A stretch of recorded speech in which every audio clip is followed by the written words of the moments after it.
Before I show you how I went from this to this, let's pick up from where we left off last time.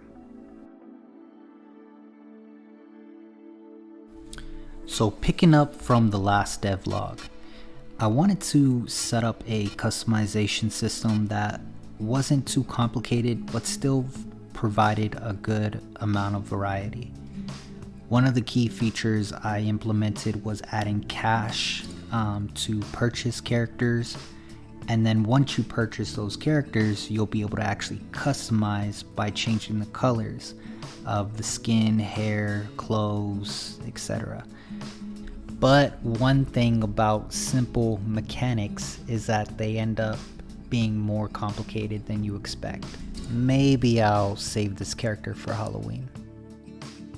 So that leaves us back to the design aspect.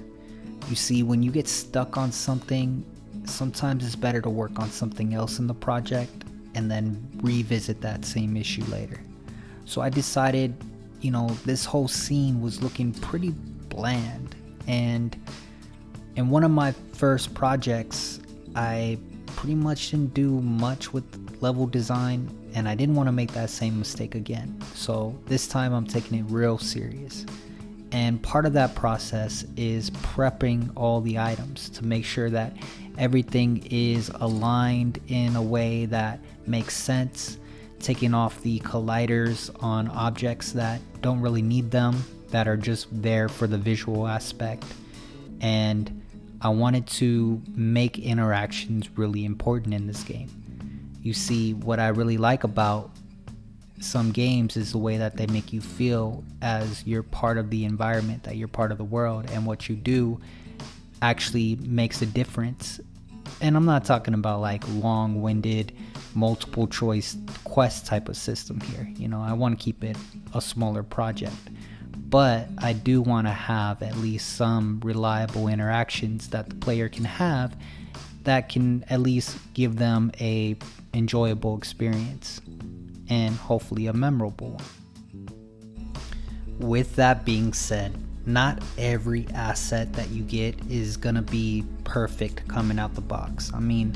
Luckily these prefabs were all built by great artists, and all the 3D models that you're gonna see for the furniture and everything was created by someone else. But I purchased that to, capitalize on what I'm good at, which is kind of interior design. Not to toot my own horn, but I can be proud of myself every now and again. Back to the subject. One of the main things I wanted to do with this interaction here was play on an old arcade machine and just have a little bit of fun with it. I don't know if I'm going to put a mini game on there, but I can at least put some type of visuals in place and make the interactions feel like the player is actually playing the game. The whole point is to not make it too complicated. Probably do some quick time event or push the buttons in a particular order.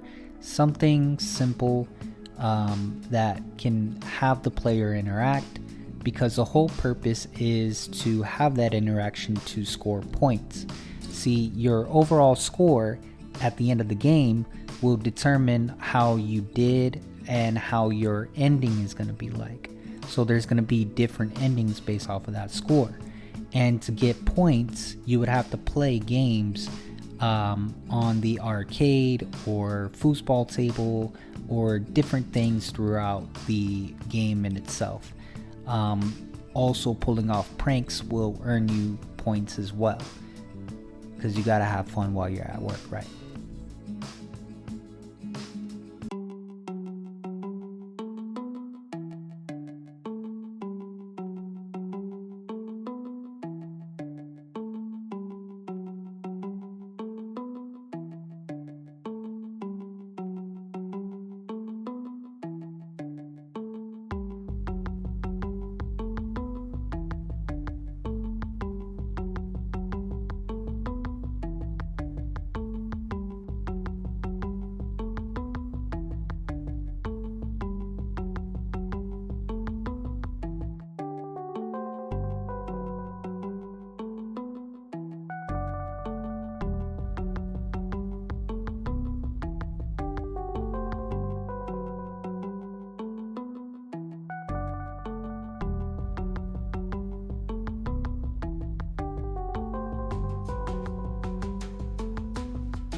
Well, I hope you enjoyed the results. If you have any feedback or recommendations as to what type of pranks you'd like to pull off in this game, let me know down in the comments.